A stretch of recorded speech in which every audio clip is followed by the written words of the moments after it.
ang mga himalang nagpapakita ng kapangyarihan ng Diyos. Ika-4 na kabanata.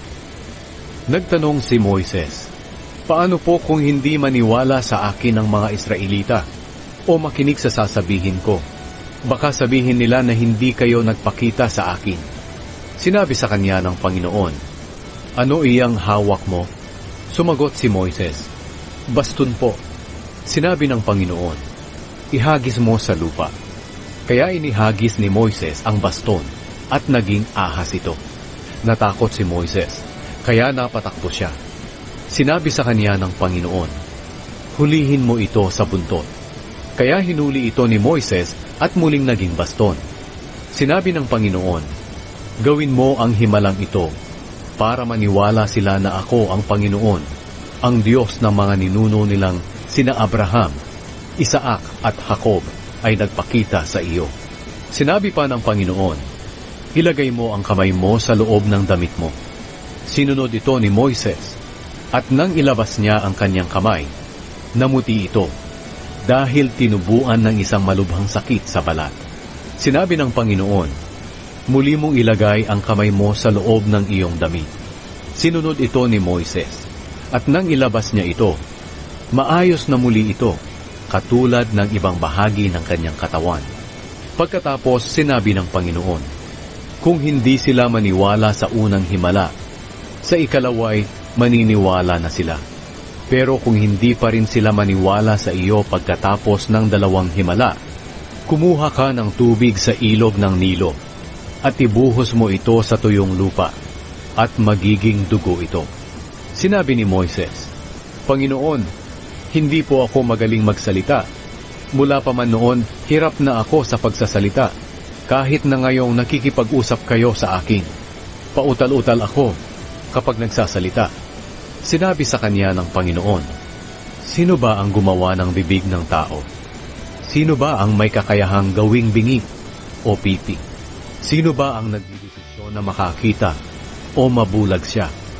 Hindi ba ako ang Panginoon? Kaya lumakad ka, dahil tutulungan kita sa pagsasalita at ituturo ko sa iyo ang mga sasabihin mo." Pero sinabi ni Moises, "O Panginoon, kung maaari po magpadala na lang kayo ng iba." Nagalit ng matindi ang Panginoon kay Moises, kaya sinabi niya, "O sige, si Aaron na lang na kapatid mo, na isang Levita ang siyang magsasalita para sa iyo. Alam kong mahusay siyang magsalita. Papunta na siya rito para makipagkita sa iyo. Matutuwa siyang makita ka. Kausapin mo siya at turuan kung ano ang kanyang sasabihin. Tutulungan ko kayong dalawa sa pagsasalita, at tuturuan ko rin kayo kung ano ang gagawin ninyo. Si Aaron ang magsasalita sa mga tao para sa iyo.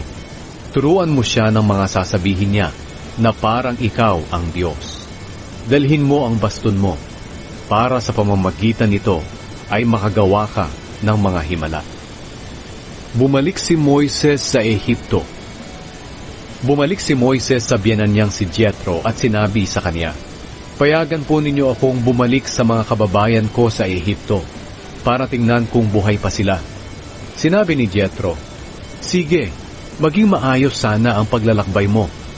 Bago umalis si Moises sa Midian, sinabi sa kanya ng Panginoon, "Bumalik ka na sa Ehipto. Patay na ang mga gustong pumatay sa iyo."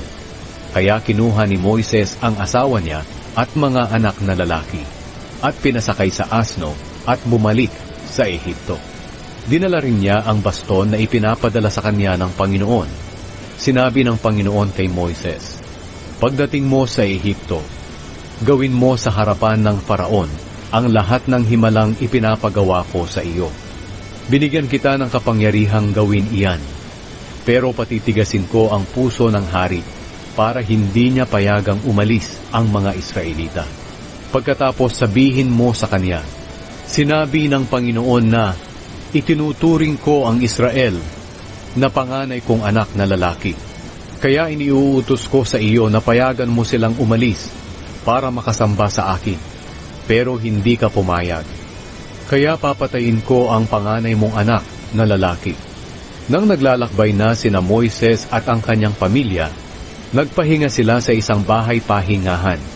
pinuntahan ng Panginoon si Moises at pinagtangkaang patayin. Pero kumuha si Zipporah ng matalim na bato at tinuli ang kanyang anak. At ang nakuha niyang balat ay idinikit niya sa paa ni Moises. At sinabi ni Zipporah, "Ikaw ang duguang asawa ko." Ang ibig sabihin ni Zipporah ay may kaugnayan sa pagtutuli. Kaya hindi pinatay ng Panginoon si Moises. Samantala, sinabi ng Panginoon kay Aaron, "Lumakad ka at salubungin si Moises sa disyerto." Kaya sinalubong niya si Moises sa bundok ng Diyos at hinagkan bilang pagbati. Sinabi ni Moises kay Aaron ang lahat ng iniutos ng Panginoon na sabihin niya, at ang lahat ng himalang iniutos ng Panginoon na gawin niya. Kaya lumakad ang dalawa at tinipon ang lahat ng tagapamahala ng Israel. Sinabi sa kanila ni Aaron ang lahat ng sinabi ng Panginoon kay Moises. At ginawa ni Moises ang mga himala sa harap ng mga tao. At naniwala sila. Nang malaman nilang nagmamalasakit ang Panginoon sa kanila at nakikita niya ang mga paghihirap nila, lumuhod sila at sumamba sa Panginoon.